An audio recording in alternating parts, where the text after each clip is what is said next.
WNST, Towson, Baltimore, and WNST.net. We've been doing a little basketball around here where people got Turtles fever, but of course, we broadcast the Coppin State games, and UMBC and Towson have been our friends for a long time around here. There's a lot of good basketball being played, and some teams on the uptick, including the UMBC Retrievers, getting it done in the America East, winning a lot of games here lately, getting a little more healthy. Thought it'd be a good time to catch up with head coach Ryan Odom, get on over to Catonsville, where I spent so much time over there at State Fair on Baltimore Positive.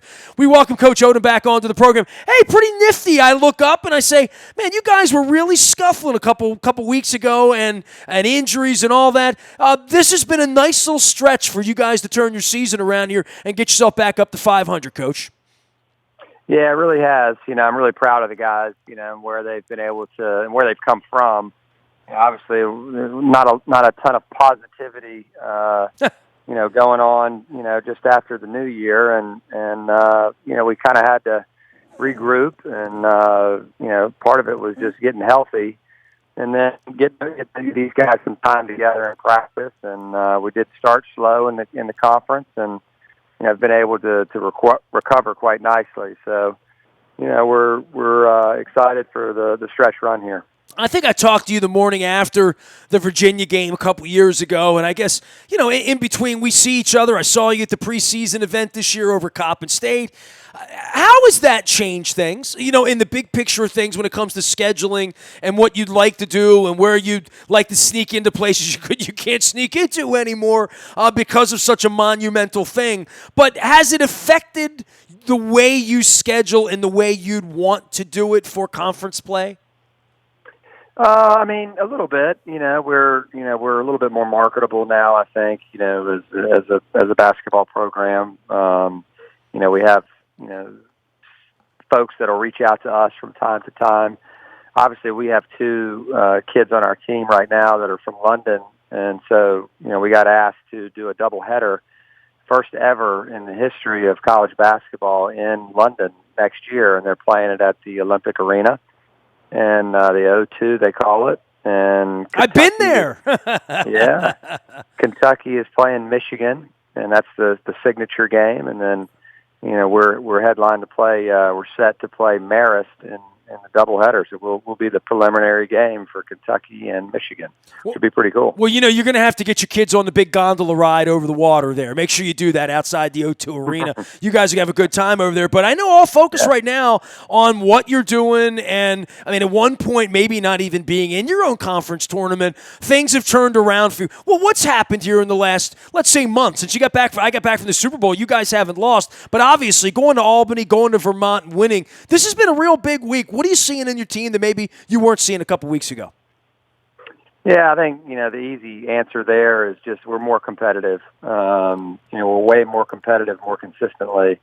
And, we would see bright spots here and there early in the season, and then, certainly at the beginning of conference, but it wasn't a consistent enough effort.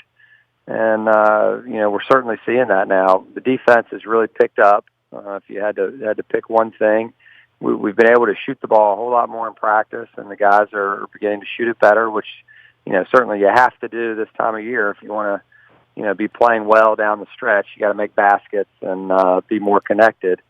But I would have to say the defense. Why have we been able to turn it around? I would say, and by no means do we have it figured out, but one of the biggest reasons we've been able to turn it around is just the character of the kids that we have in this locker room. And there's not a lot of folks that would be able to have done this without that. Because if you don't have that, and you're not coming in every day thinking about how we can figure this thing out together, then you're probably not going to figure it out. And that's all that these kids have done. They've listened every day. They've come in and they've worked hard. They've worked on their games. All right, they haven't gotten discouraged, which is easy to do when you're losing. And, it's beginning to turn their way. And so, the key for us is remaining present, and continuing to do what we've been doing. Head coach Ryan Odom from the Retrievers of UMBC. They're back home on the 26th against Binghamton, again against Stony Brook on the 3rd before heading into conference tournament play. But the trip this week up to Albany, into Vermont, dare I say in your league, Vermont would be the Duke, right? You know, to go up there and steal a game and win a game's always a big deal. It was a big deal a couple of years ago to get in the tournament to go up there and win a game as well. But the Albany, Vermont trip this week, right? Like cold weather, dead of winter, you know, the whole thing, really right? Good. What's that? And and the teams are really good. Oh yeah, that really too, good. Right? Yeah. I mean, we we're facing an Albany team at that point that was 7-5 and third in the conference, and then obviously we do well there, and then we head up to Vermont, and they're on a 12-game win streak, and could have clinched the regular season title that night. So it wasn't like they weren't playing for something.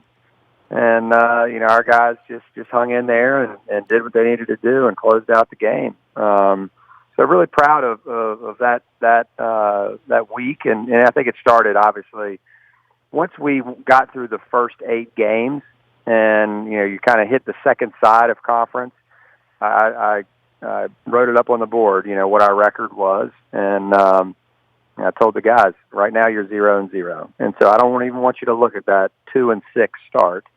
All right, we're 0-0, and let's play from here. And we got off to a win over Hartford, and we've kind of just gone from there. And really proud of what we've been able to do. Well, the Vermont thing, walking out of the gym there after the way they beat you 2 months ago at home, right? So, just to see the growth against the same kids, that's for anyone can see that. All the players in your team can see where they've come from, right?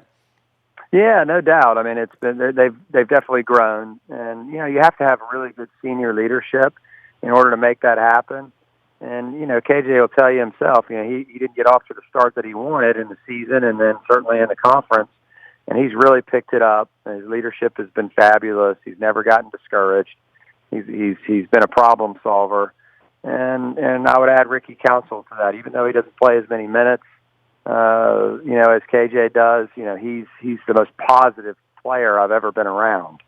And, it just really goes back to that character thing. If you don't have that, then you're probably not going to be able to survive, in times of adversity. New arena still feel new, or, doesn't feel like you're going to go back to the rack anytime soon, right? No, we love it here. It actually just keeps getting better. And, we're so pleased to have it, and it's great for our university, and we have all kinds of events and things that go on here, but it definitely is a home now. And the practice facility, you got to get back by because it's got a big Sports Illustrated, huge Sports Illustrated of Jarris shot against Virginia, the digital cover that they did, and it's represented well there in the practice facility. So you have to get by to see it. Well, you'd be proud of me. I was on a yoga mat today. I was wearing Pete Caringi's UMBC soccer shirt in my yoga class. I sweat through it. I sweat 3 times through it, so I can't wear it on camera. It doesn't smell really good right now. I keep waiting for my Slurpee. He hasn't brought me my Slurpee yet. Yeah, that's a definite win when he brings me a Slurpee. Well, you gotta, you gotta angle with Caringi. I've known him a long time. I've got some seniority in that relationship, I think. So I get the shirt, and you get the Slurpee. Hey, man, keep up the good work. I'll tell you, Coach. About 4 weeks ago, every week, Robert Kennedy and I get together from down at Compass Point, and he's Buckets and Birds out on Twitter. He loves local college basketball. He's seeing you guys, seeing Towson, seeing Coppin, seeing Morgan Loyola. There was a week where all of you have been getting skunked. You had one in a week or two. Everybody was losing. The Terps were kind of doing okay. They were just kind of coming into their own. And I'm like, man, what has happened to college basketball here? It's January. The Ravens just got eliminated. We got to pick some of these programs up. All your guys were hurt. And now, wait 6 weeks later, I can have you on, Juan on. Everybody's happy except Turgeon at this point. But I think the Terps are going to be okay. Yeah, the Terps are doing great, man. I'm excited for them. I know they didn't win last night, but what a year they've had. And well, it lifts all boats, right? I mean, it really does. It helps all the programs, doesn't it? Yeah, it really does. I mean, we love our state, and basketball is king here, and everybody loves hoops around here. They had the high school game here at UMBC, which was well attended, and high school games. And, so it's, basketball is alive and well here. Well, alive and well with a 5-game winning streak for UMBC, taking it to Binghamton on the 26th, Stony Brook on the 3rd. Get on out, support the mighty Dawgs of Southwest Baltimore and Catonsville. Coach, great having you on, man. Keep up the great work. I'm glad you guys have bounced back. Take that energy into the conference tournament next week, all right? All right, thanks, brother. You take care. You got it. Head coach Ryan Odom of the Retrievers of Maryland, Baltimore County. Don Moellerland in the Ville in the 21228. We're back in the Ville over at State Fair doing all sorts of great conversations, including with Ted Venetoulis this week, former Baltimore County executive. We will be back at Baltimore Positive at Fadley's next Thursday with Sheila Dixon as well as Frank Kelly.